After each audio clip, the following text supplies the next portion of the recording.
up here, girl. Hey. What do you think? What's next? What, you wanna lay down? You sit. You get down right here. You get down right here. Good girl. Hey y'all, how's it going? Welcome to my 1,000 subscriber special, I guess you could call it.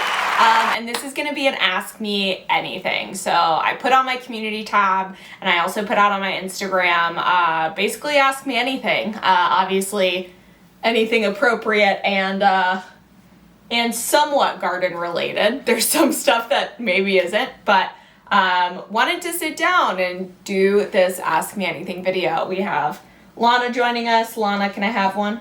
Just one? What do you think about just one? Right here? Come on, really? Just one? Thank you. So we have Lana the Great Dane joining us today, and Cooper, I'm sure, will join us momentarily. So, I made myself a cup of tea. I just took my hair down, my very dirty hair, and so we're just after work answering some questions from you all. I'm gonna start with YouTube and then go over to Instagram. So on YouTube, the first question was, what is your most satisfying veggie to plant or grow? So two different answers here, because for two different reasons. So I love growing tomatoes. Growing tomatoes, one of my favorite things to grow. I really love to cook and I really love to eat and I really love tasting new things. So all the different types of tomatoes are something that I thoroughly enjoy growing. So that's very satisfying to me from like a taste and flavor and like food perspective. From like a gardening and like production perspective, definitely green beans. I love growing green beans. I also say that that's definitely something that everybody should try and grow is green beans because they're just really easy. You can plant them close together so you don't have to worry about getting them too far apart. And they're just really high producers. So it's just like this really satisfying feeling that you get growing green beans that I personally really enjoy. Second question. Where do you see yourself in 5 years? Well, Sean, that's a loaded question. I mean, so I certainly have like kind of goals, dreams, and ambitions, but I think if you would have asked me 5 years ago, I actually moved to Texas 5 years ago, and if you would have asked me 5 years ago if I would see myself here where I'm at today, I probably would have told you were crazy. Mostly just from a like life opportunity perspective. I never thought I would work at one of the big tech companies in Austin. I never thought that I would be in such a happy, loving relationship. I never thought that I would have a bonus dog who's laying next to me along with my own dog. I never thought I would be so into gardening. I never thought I would have a YouTube channel. So with that being said, I think I always like to leave room for the possibility of whatever's next. And I don't like to put too many expectations upon myself of like, this is where I'm gonna be in 5 years. Of course, I have like dreams, right? I have this crazy dream. Maybe it's not that crazy, I don't know. But I would love to have a market style garden with like some cabins and like some Airbnbs, and would love to host like guest dinners from really cool chefs with all of the produce we have on site. So that's definitely a really big dream of mine, would be to have a space like this and just kind of have it serve as like a sanctuary for people to get reconnected with your food, with the earth. I would love to host like yoga retreats, stuff like that. I just think it's really cool. I think gardening and food can be so healing, along with other medicinal plants.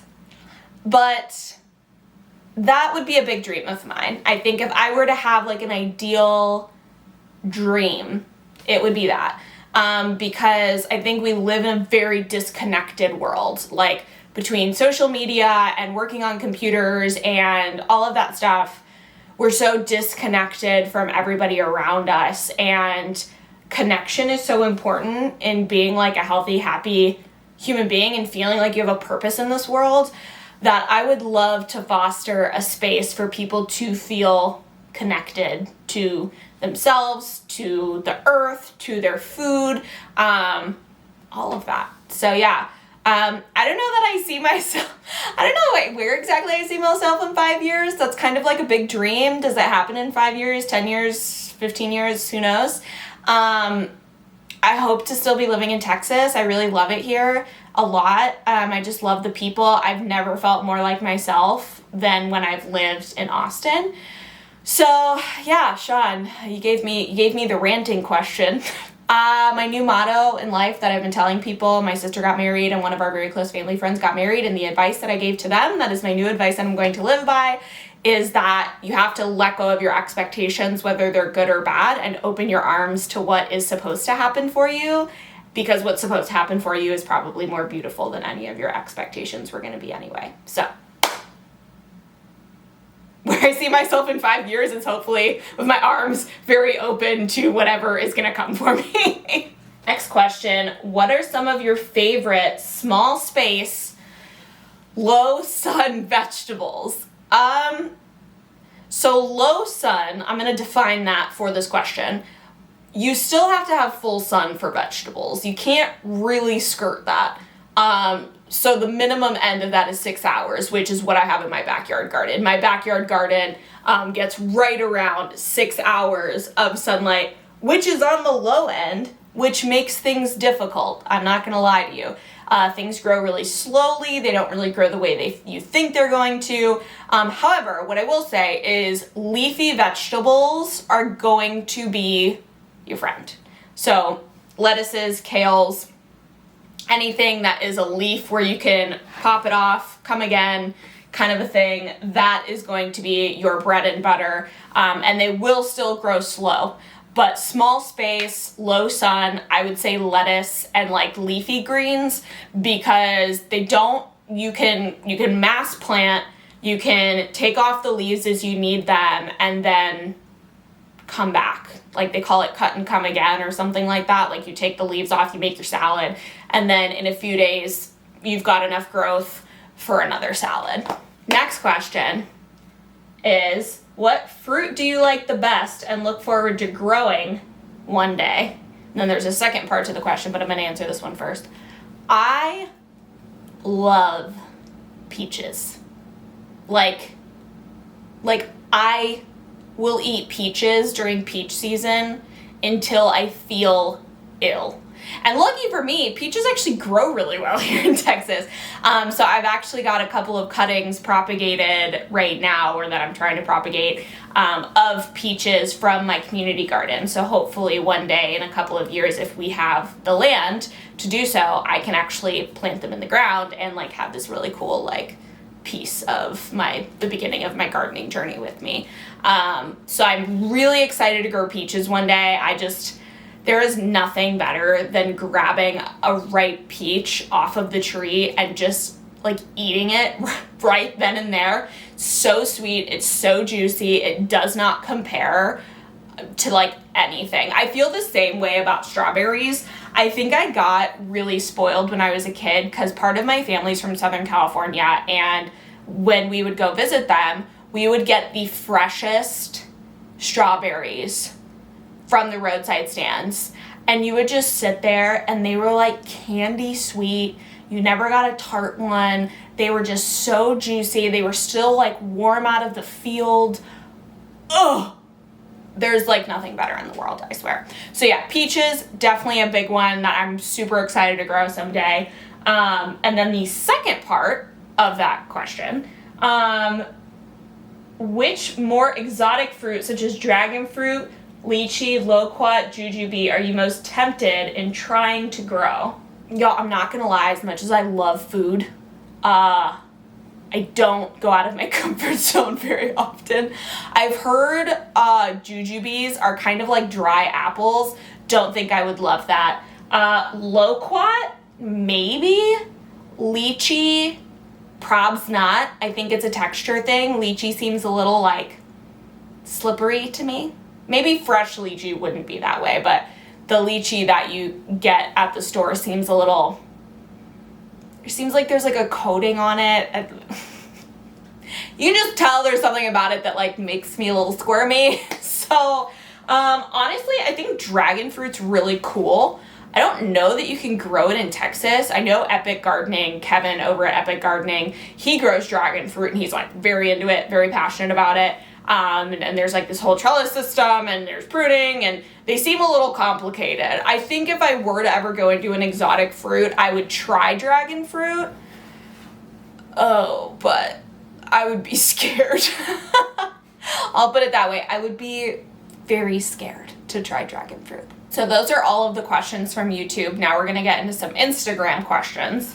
Okay, this first one says, how did you get into gardening? Wow, what a softball question, but like, thanks. So I have this very distinct memory when I was a kid, when we lived in Ohio, of us like digging up the ground and planting a garden. The only thing I remember that we actually got out of the garden was zucchini, and I remember these zucchinis were like the size of like small children. Like I just remember my mom being in the kitchen, like grating zucchini and freezing it and like making zucchini bread and like trying to figure out like 100 different ways to use zucchini. And I just have this like very distinct memory of that. And I remember always kind of being interested in it, but I actually started gardening, like legit, not like on a big scale or anything, but like kind of messing around with it when I moved to Texas. My first ever apartment in Texas, which I laugh at how much I paid for that apartment like 5 years ago. I'm like, oh, that's cute. The city's grown since then and everything's more expensive. But it actually had this like small fenced in backyard, and my mom came and helped me move in, and we literally went to Home Depot and like bought plants and like planted and landscaped, and like we did all this cool shit in the backyard. And I had a little cherry tomato plant and a basil plant, and I think like other like ornamental plants. I don't think maybe a jalapeno, like very minimal. And I just loved it. Like I loved it. And so I was in that apartment, and then I moved to East Austin, didn't have any garden space. And at one point when I lived in East Austin, I was working like 3 jobs. So I just like legit did not have time, like at all. So I probably didn't garden for like a year, but I would still have houseplants, and I actually still have a lot of the houseplants that I had back then. And so I was still really interested in plants, but then I moved to South Austin. Maybe I was still in East Austin when I had my community garden plot. I don't remember where I was living. But I basically was like at a point where I was like, okay, I need to spend time not looking at a screen, because I was working in paid social advertising at the time. I was working a lot. I was like the 3rd employee of this company that, you know, grew to like 6 employees in just a couple of years. And I was just working so much. A lot of our team was in Madrid, Spain. So I would wake up, open up work, like look at whatever I had to look at, because I had to talk to Spain, and then I would have to go get ready to like actually go into the office and then go into work. And then a lot of my clients were like on Pacific time. I would like pull random 12-hour days all the time, which is fine. Sometimes you have to do that, but I just wanted to stop looking at a screen, because I felt like if I wasn't at work looking at my computer screen, then I was at home staring at the TV or at my phone, and I just needed something else. The other thing was I really wanted to start doing this right around the time I got diagnosed with celiac disease. So if I haven't said it before, I have celiac disease, which means I cannot have gluten. If I consume gluten, my immune system attacks my intestines and degrades my intestines. And I don't know if you know this, but those are kind of important to like digest the things you eat so you can like be a human and be fueled as you move about the world. So I got diagnosed with celiac. I stopped eating gluten. I all of a sudden had so much energy. Like, wow. So much energy. Because like my body was using the food that it was intaking and not just not using it, I'll put it that way. If you want a detailed story of my celiac disease, symptoms, diagnosis, all that stuff, I will link a video up here where you can go watch that. But finish watching this first. So I got diagnosed with celiac. I decided I needed like this hobby, and I just went for it. Like I got the plot. Literally, me and my boyfriend went one weekend, and I was like, "Hey, I got this community garden plot. Do you want to use a machete and take all this stuff down?" And he was very excited and said yes. And so we got it all cleared, and I'm pretty sure either that day or the next day I went and got like a bag of mulch, and I bought like 6 kale plants or just like something small. I just wanted to put something in the ground so that it wasn't just like this dried out patch of dirt, basically. So that was when I really got heavy into gardening. And then probably a year and a half after I got my community garden plot, we moved into this house, and I built the backyard garden. I got this camera, and I started vlogging on YouTube, and here I am, just sharing the life. This year, I was determined to share 1 vlog per week and make that commitment to myself and something that I wanted to do, and I am proud to say we are on week 46. That sounds right. Next question. What does a normal day look like? I don't have a normal day. My days are much more routine than they used to be. So usually I am a very early riser. I wake up at like 5:30 a.m. And it's not because like, I feel like when I tell people I wake up that early, they're always like, wow, you must be so productive. And I'm not. I wake up at 5:30 because it takes me a really long time to like become one with the world again after I sleep.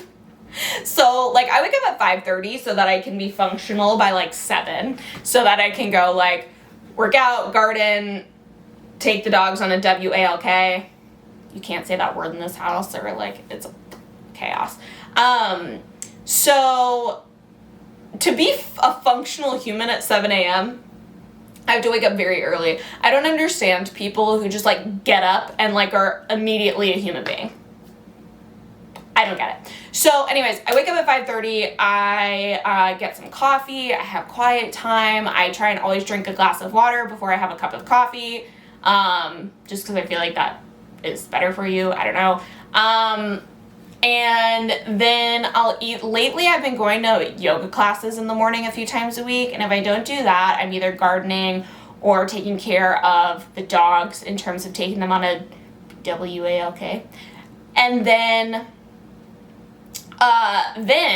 my boyfriend actually makes me breakfast every day, which is very sweet. I am not a big breakfast eater, but I am a much better version of myself when I have breakfast, so good looking out.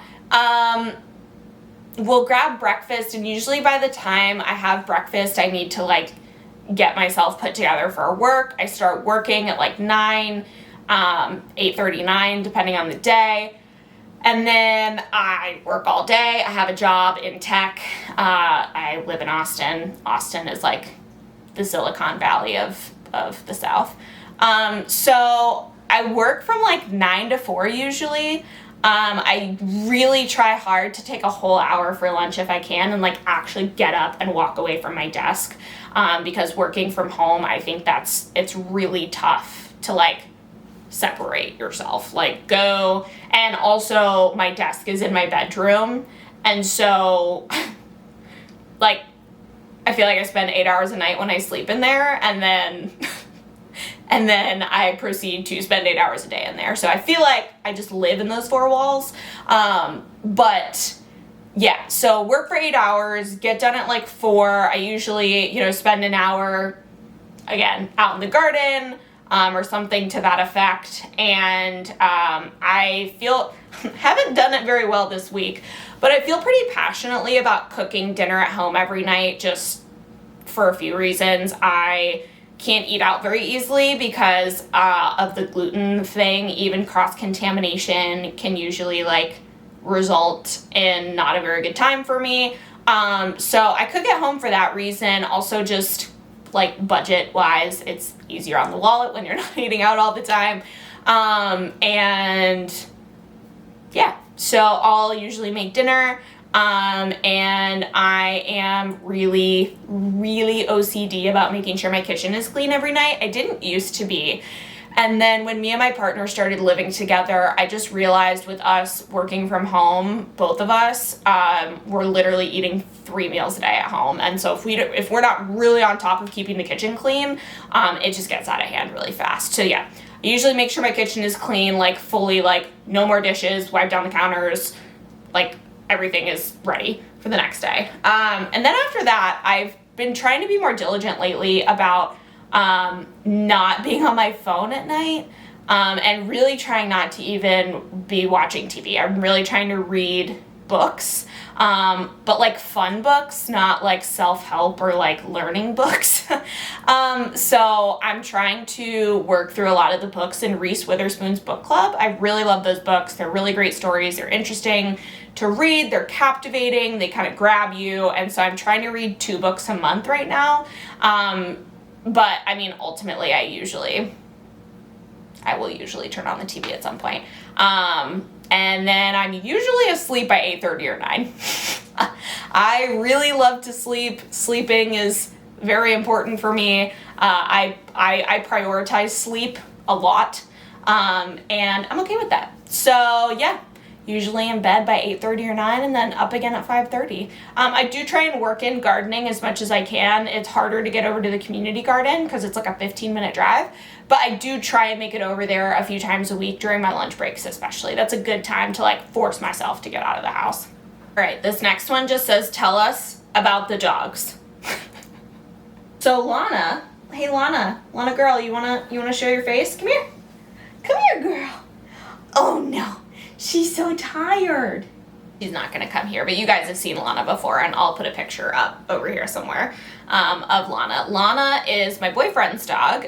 She is a Great Dane Mastiff mix. She's 110 pounds. She is a very large girl. And she is just a gentle light of a soul. She's awesome. She's so easy. She minds really well. She's super lazy.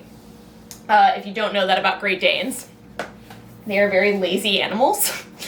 Weirdly enough, they don't require a ton of space or exercise. So she's just the best dog ever. We love her a lot. She loves green beans. We call them boons, and she really loves boons. She doesn't counter surf really, so that's good. But yeah, so that is Lana. She is going to be 5 years old this year, which is crazy because I actually knew Lana when she was a puppy before me and my partner got together. We were friends before we started dating, and so I have known Lana her whole life.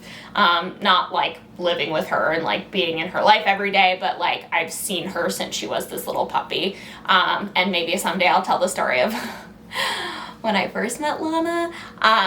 We'll leave that story for another day. It was very embarrassing, and I can't believe that my boyfriend dated me after that one. So yeah, that's good. So that is Lana, and then there's my dog, Cooper. Let me see if I can get him in here. Cooper! Cooper! Here, you got it. You can do it, I believe in you. Yeah, boy! Okay, they don't want to see your butt. Come here, let me see your face. Hi! So this is the Coop dog. Cooper James, for short. Cooper is 6. He's gonna be 7 in May. And I can't believe that because I have had Cooper since he was 11 weeks old. Cooper is a shelter mutt. I have no idea what his breeds are, other than adorable. So Cooper is a shelter mutt. Best guess is he's like a boxer pit bull mix. He is like the sweetest dog ever. There's not one mean bone in this dog's body. He's been incredibly healthy ever since I've had him. He's just like very unimpressed with everything in life. And he's very steadfast. He's very routine oriented, which is good because I'm like a little spontaneous. I'm a little all over the place. And so Cooper in my adult life has kept me very consistent. So Cooper and I have a very special story. I had him for about 1.5 years before this happened, but we were in a really bad car accident together in 2016. It was actually like legit 2 or 3 days after I moved to Texas. I was not driving. I was in the backseat with Cooper, and to make a really long story short, we ended up flipping end over end in the dark at like 6 a.m. And my door was ripped off. I actually vividly remember closing my eyes and feeling myself rolling around, like flipping. But I had no idea where he was. Like, he was next to me and he wasn't buckled in or anything, but by the time we landed and I opened my eyes, my door was gone. Cooper was not next to me anymore, and I was hanging out of the open door by my seatbelt. And my grandparents were in the front seat, and I didn't even check to make sure they were okay. I just realized Cooper wasn't there, and I slipped out of the seatbelt. Still don't know how I did that. You lose a lot when you go through something traumatic like that. It's kind of weird. I just remember slipping out of my seatbelt, and I just saw like a flash of white across the street, and I just ran. I mean, I did not feel a thing at that point because I was just like adrenaline. I just ran across the street and tried to run after him. I probably got maybe 20 yards before my body was like, oh, nope. And so yeah, this whole thing might be a story for another time. And actually the 5-year anniversary is coming up. I've kind of been throwing around just like recording the story and like putting it out there because it was a wild story. I ended up going to a hospital. I had some cracked ribs. I had some other stuff going on. Cooper, there was a team of people out looking for Cooper. They couldn't find him. He ended up on a practice military base the next day. Our family friend came to pick me up. I'm giving you the very short version of this story. Family friend came to pick me up. I ended up being able to get on base, and all of the employees, not all of them, but a lot of the employees from the base started like coming out and helping me chase Cooper. Little did I know, it was a lot of the employees from the base that had actually stopped the morning before at the accident scene and like helped us to make sure that we were okay. I like get chills every time I tell this story, and it's been 5 years. We ended up grabbing Cooper, but he jumped into this really large, I don't want to call it a pond. It's like they literally drive tanks into it to like clean them. It was shaped like a V, and it was full of water, and it had like hard plastic on the outside. So like Cooper couldn't get out. So I had to jump in, and I was like not wearing the appropriate clothes. I don't even think I had time. I didn't have time to put a bra on. Like, I didn't have time to put a bra on, didn't have a hair tie, didn't have the right shoes. It was like 45 degrees outside. And I held him up above water until the firefighters got there. And the firefighters pulled us out. The news showed up the next day. It was a whole thing. Like I said, I've kind of been throwing around the idea of like telling the story on a YouTube video for one last time, because quite frankly, I'm like sick of telling the story, and so I just want to be like, here's a link. Here you go. But yeah, so Cooper is really special to me. We have a very tight bond. Not only because he's my dog, but because of everything we've been through. And so yeah, that's more about the dogs. And these days he's living the the middle-aged dog life, and he just gets to chase tennis balls. You like to chase a tennis ball? And he always reminds me when it's time for food. He still hates being in the car, as I think we would expect. He has to be on any kind of long car rides. He has to have a little bit of anxiety medication. And yes, I've tried CBD and I've tried lots of things. Please don't leave any suggestions in the comments because I've tried everything. So that's more details about the dogs. They get together and they get along really well. They always have. They don't necessarily play very often with each other, but hi, buddy. Okay, is that good for you? All right. They don't really play with each other that often, but they lay all over each other like all the time. Like they're cuddly with each other. So yeah, they're really good companions. I think we lucked out in that fact. So that is more about the dogs. All right, 2 more questions. Next question, least favorite thing to grow. Cooper just sighed along with me. Squash. I love eating squash. It's my least favorite thing to grow in Texas because it's so difficult. It's such a failure. The squash vine borers are legitimately the worst things ever. I don't even understand how they could be classified as a beneficial insect. Squash vine borers are devil spawn and I hate them. So I don't like growing squash for the fact that it's frustrating to try and grow it here in Texas. Other than that, what is my least favorite thing to grow? Oh, watermelon. That's easy. I don't like watermelon. One of those weird people. Don't like watermelon. I'm really good at growing it. I grew a ton of watermelon 2 summers ago, the summer before I started my YouTube channel. Don't like eating it. I'm a weirdo. I know. I like other types of melon. I think it's like the texture of watermelon that I'm just like, feels weird on my tongue. Don't like it. And I picked this question for the last question because I want to talk about it. So somebody asked me what my future plans are for YouTube. And I thought this was a fitting question because we're coming up on really the end in the last 6 weeks of my 1 year of weekly gardening vlogs. The reason I started this channel was because I really enjoyed sharing my gardening journey on Instagram and I wanted to bring that community to YouTube.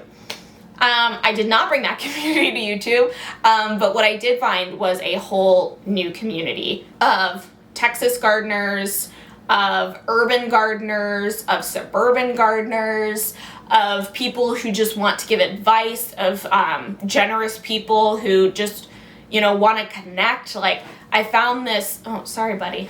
Okay, I'm so sorry to ruin your time. Okay. I found this community of people who are just so supportive. And, Jesus. I just found this community of people that were so nice and welcoming. And that was really cool because I think when your interest is outside of something that maybe like is in your immediate friend group, and don't get me wrong, all of my friends think that my obsession with gardening is so cool and they'll hear me talk about it endlessly forever.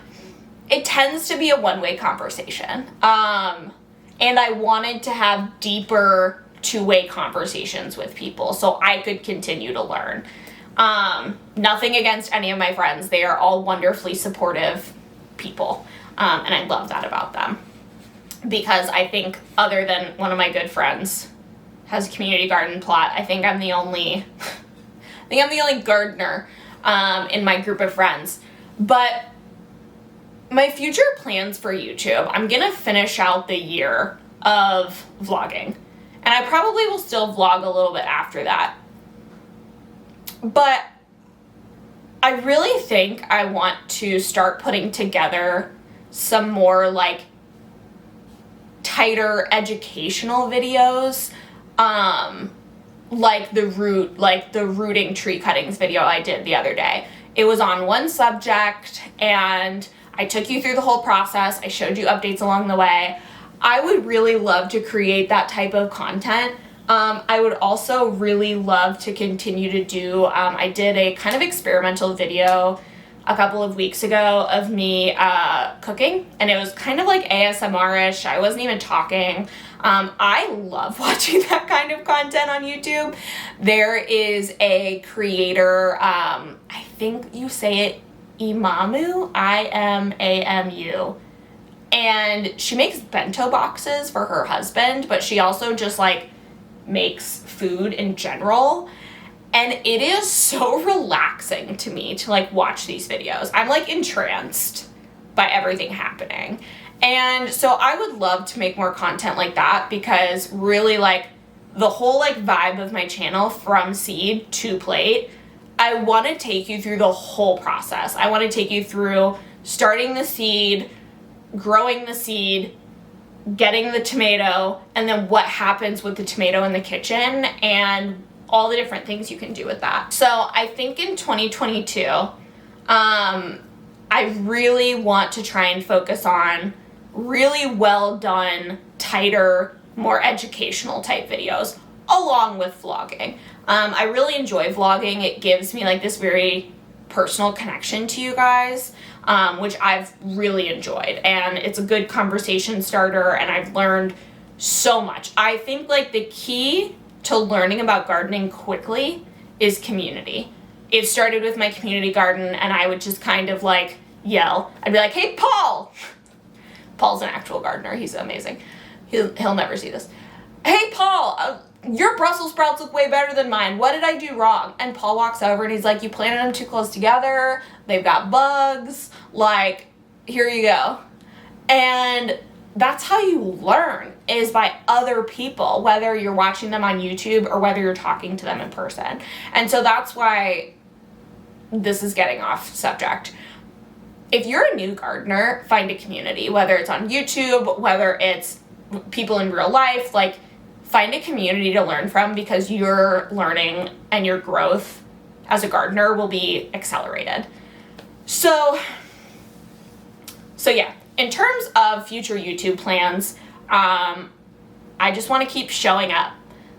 Me committing to posting weekly vlogs was my commitment in 2021 to show up for myself, because having a YouTube channel is something I've wanted to do for a really long time.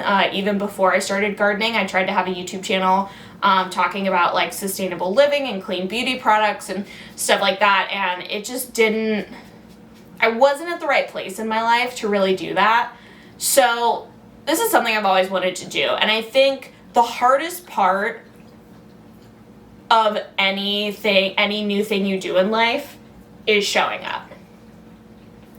Are you okay? What's with the mouth sounds? Okay. So that's why if I can muster the energy and the determination to turn on the camera, show up, and take you along on my gardening journey, I've now built the confidence in myself over the last year that I can show up for myself and the things that I want to do in my life. Where when you're a woman, when you work full time, you have a relationship, you have friends, like sometimes it feels like you're getting pulled in like 500 different directions. And this was my promise to myself this year. And I'm really proud of myself that I fulfilled it. So, you know, I now know that I can show up, and I've proven to myself that I can do this, and I can show up, and I can be consistent. And so now, you know, moving into the next year, the next goal is to show up, be consistent, and just produce really good educational content along with the content that I'm already making. I think the internet gives people this really false sense that like everything's an instant sensation, and if you don't go viral, then you're not winning. And I think that that's such garbage, because I think I know my definition of winning is creating a community. My definition of winning has never been like make a living on YouTube, or which I don't get paid by YouTube at all. That's never been my goal ever. And I don't ever see it being my goal, because my goal was to have a gardening community of people to learn from and teach. So that was a very long answer to a very simple question. But I'm sure if you've been watching this video for any length of time, you've learned that there's always a long answer to a very simple question. And I kind of just think that that's life. Thank you to everybody who asked questions. This was really fun to sit down and answer all of these. And just kind of give you a little more insight into me and my life and who I am outside of the garden. And thank you for all your support. The fact that I hit 1,000 subscribers is really cool. And the fact that I hit 1,000 subscribers just authentically sharing my journey without being worried about clickbait or SEO or making my videos these like perfectly curated things. The fact that I was able to find 1,000 people who want to follow that very authentic journey, it's just really cool. It's really cool. This is how the internet and, you know, I don't think YouTube is really social media, but like, this is how online communities are supposed to be. They're supposed to be good, productive places where people can feel connected. And I truly do feel connected on YouTube to the people who ask questions, make comments, watch my videos, all of that stuff. So I don't know how to wrap up this video when we're not in the garden. All right, guys. Well, I am going to go get this video edited, make myself a little dinner, and enjoy my night. Start a new book. I'm really excited. Really, I just got these books in the mail like 2 days ago. So, thank you so much for watching. Enjoy the rest of your day, and happy gardening. We'll see you next time.